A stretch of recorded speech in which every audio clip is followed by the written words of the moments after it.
শুভেচ্ছা সবাইকে। আপনারা জানেন, আমি গত কয়েক বছর যাবৎ আমার যে জন্মভূমি, বিশেষ করে শহরপুর এবং নানান অঞ্চলের কিছু সুন্দর ইতিহাস এবং ঐতিহ্য আছে, সেগুলো আমি তুলে ধরার চেষ্টা করি। তো অনেক তো হলো। এটা হচ্ছে একটি দুঃখজনক বিষয়, আমি আপনাদের সাথে শেয়ার করি। সেটা হচ্ছে, দেখেন, ডক্টর দীনেশচন্দ্র সেন শৈশব এবং কৈশোর আমাদের এই স্বগ্রামে কেটেছে। বিশেষ করে যৌবনকালও কিন্তু এই স্বগ্রামে কেটেছে ডক্টর দীনেশচন্দ্র সেনের। আমরা জানি ডক্টর দীনেশচন্দ্র সেন হচ্ছেন আপনার ইতিহাসবিদ, কবি, সাহিত্যিক। বিশেষ করে সবাই সর্বজন যাকে যেভাবে চিনে, সেটা হচ্ছে ময়মনসিংহ গীতিকার রচয়িতা ডক্টর দীনেশচন্দ্র সেন। তো ওনার স্মৃতিচিহ্ন আমাদের স্বপ্রোগ্রামে নেই। আমি খুব অবাক হই যে এনাদের মতো মানুষের যখন শৈশব, যৌবন, কৈশোরে স্বপ্রোগ্রামে কাটে, তার কোনো স্মৃতিচিহ্ন এই স্বপ্রোগ্রাম ধরে রাখেনি। স্বপ্রোগ্রামের কোনো ব্যক্তিও সেটা উদ্যোগ গ্রহণ করেনি। উনি স্বপ্রোগ্রাম নিয়ে অনেক লেখালেখি করেছেন। উনি স্বপ্রোগ্রামের ইতিহাস ও ঐতিহ্য অনেক বইতে লিপিবদ্ধ করেছেন, যার ফলে সারা বিশ্বে এই স্বপ্রোগ্রামটি পরিচিত হয়েছে। তো এটা হচ্ছে কেন আসলে আমাদের এই ভবিষ্যৎ প্রজন্ম তাকে চিনবে না, কেন তাকে ধারণ করবে না? তো আমাদের সেই প্রেক্ষাপটটা আসলে এখনো তৈরি হয়নি।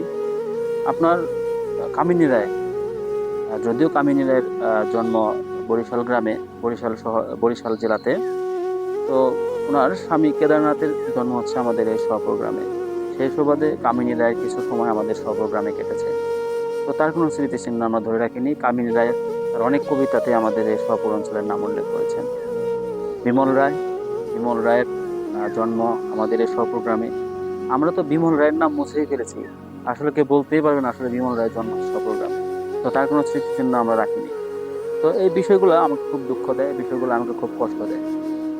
আপনি আপনার এই ইতিহাস, এই সংস্কৃতি, এই ঐতিহ্য আপনি যদি ভুলে যান, তাহলে ভবিষ্যৎ প্রজন্ম হয়তো আপনাকে একদিন ভুলে যাবে।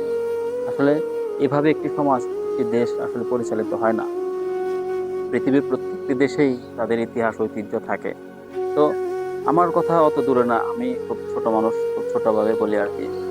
তো আমি চাই আমাদের এই ভবিষ্যৎ প্রজন্ম এই বিষয়টা নিয়ে গর্ব করুক।